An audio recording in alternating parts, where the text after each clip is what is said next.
Welcome to the channel. Welcome to what I do. You know, fixing stuff. So we are working on a 2004 Subaru Impreza Outback Sport, rocking a 2.5 liter, naturally aspirated. This is an automatic. I believe this is the EJ253 in this year. And we are just doing general check through and basic diagnostics. We've got some oil leaking problems. We've got some noises and some rattle on turning. Assuming from power steering system. I'm not going to dig into everything. I just want to bring one specific thing to light. So first thing I noticed was as I started getting into just disassembling the accessory belts, taking off the covers. And I had worked on this car before, so this isn't the first time digging into it. I actually helped the person who owns this car buy it. So, go get your covers off, these off. And when I had seen it run previously, I saw that the belt here was kind of jiving back and forth. And so looking down, I was able to see that the crank pulley was kind of veering in and out just a little bit. And I had them, crank the wheel to one side, and as that tension caught on the belt, this would literally just slip by. So she's hearing squeaks and having rattles at the steering wheel, and that's the pump just not having enough friction on the belt. One, the belts were loose. Two, it's going to slip if it's pushing on the side of the pulley. So imagine this is the crank pulley. If it's pushing on the side of the pulley, it's going to start trying to push on the side of this pulley up here. It's going to force the V-grooves off of the teeth. Less traction, slip. So getting these belts off, first thing I was checking is how are all these pulleys. So just rattle them back and forth. It's tight. A little in and out play isn't necessarily bad. It should have very minimal though. What you're looking for is side to side, like side to side rotation if the bearings have been shot from being pulled, awkward angles. So all these are good. So I hadn't gotten the crank pulley off yet. So went down, got my 24-inch breaker bar and the 22mm socket to take off the crank bolt on this, put it down there. And it's an automatic, so it's in park. All the wheels are locked. It should be pretty easy to break this free, as opposed to manual, where you got to put it in gear, lock the wheels, and all that good shit. And you might even slip the clutch anyways. So I go and I twist it, and there's no resistance. Okay, so I go and grab my half-drive ratchet, put the socket on that, and I just start ratcheting it away.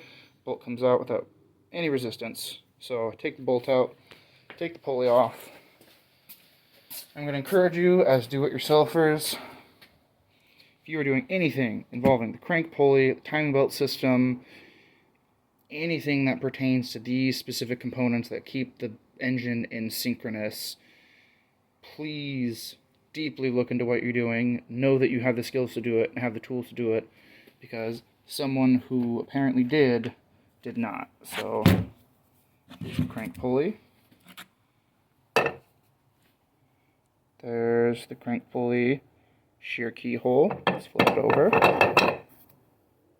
There's the crank pulley shear keyhole. Well, hang on a second.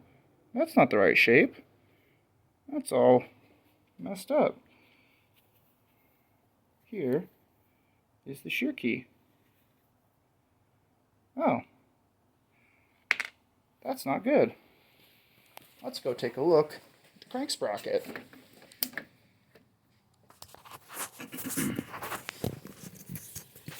Get you guys a good view in there. There's the crank sprocket, but I need some light down there.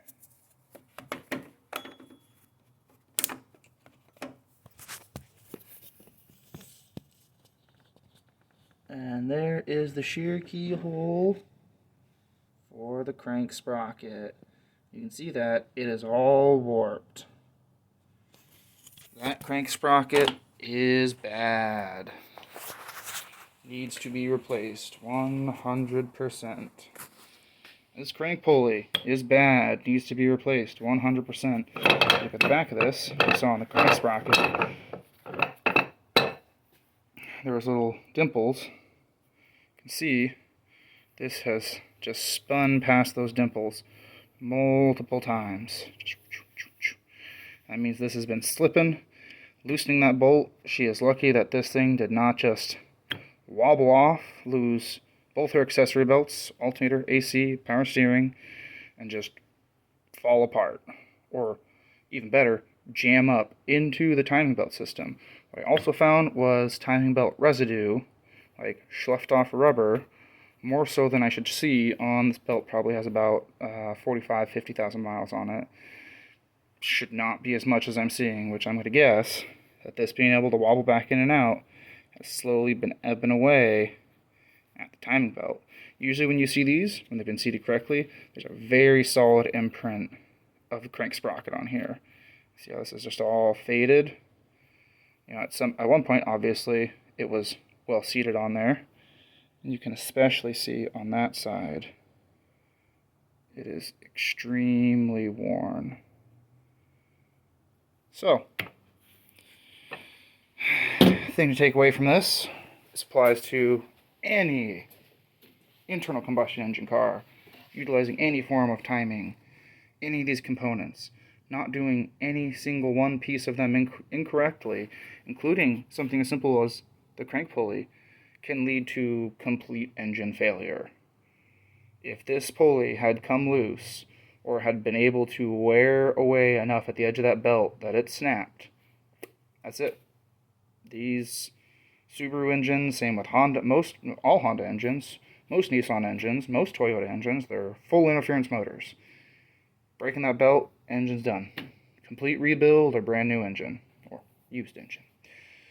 So that's what we went through. There were some other MISIC problems. Somehow our PCV hose got melted or something. Other things to fix. But this is just what I wanted to make a video about, just to kind of reinforce these are extremely important components for your car. And if you really don't know what you're doing, either enlist someone who knows what they're doing, or find someone like me who will show you step by step exactly what you need to do in some video or walkthrough how to do this. I have done plenty of Subaru timing belts at this point, Hondas, Nissans. I prefer really not to mess with timing chains, generally last for the life of the car, or however long that is. But these timing belts, you know, they're a 100K change interval. Most manufacturers suggest the first one at 80 to 90K. So all you people out there in used cars, rolling up towards the 170, 180K mark, that's a timing belt change. And you know, these timing belt changes can run you from a typical shop, $1,000. You go to a place like a dealership, could be looking at more than that. Depends on what else they find wrong. Let's say they need to be replaced.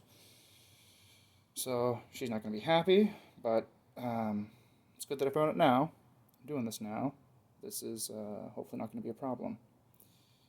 As well, just for any of you Subaru owners out there, I've consistently been having a problem with the inspection port timing cover on the driver's side. There's 1, 2, on the bottom there's 3 bolts that go on it. For some reason, people seem to think over tightening that bottom bolt is the best way to keep it solid. Getting that cover off, and this guy came out of the cover. I'm not going to put it back in because it's just going to slip, because trying to loosen it, I snapped all the plastic tabs on the inside trying to get this out. So that bolt is no longer installed into that cover. Part of that is probably because it's down by the exhaust. It gets heated up, it gets tightened. There are specific torque specs for especially these little bolts.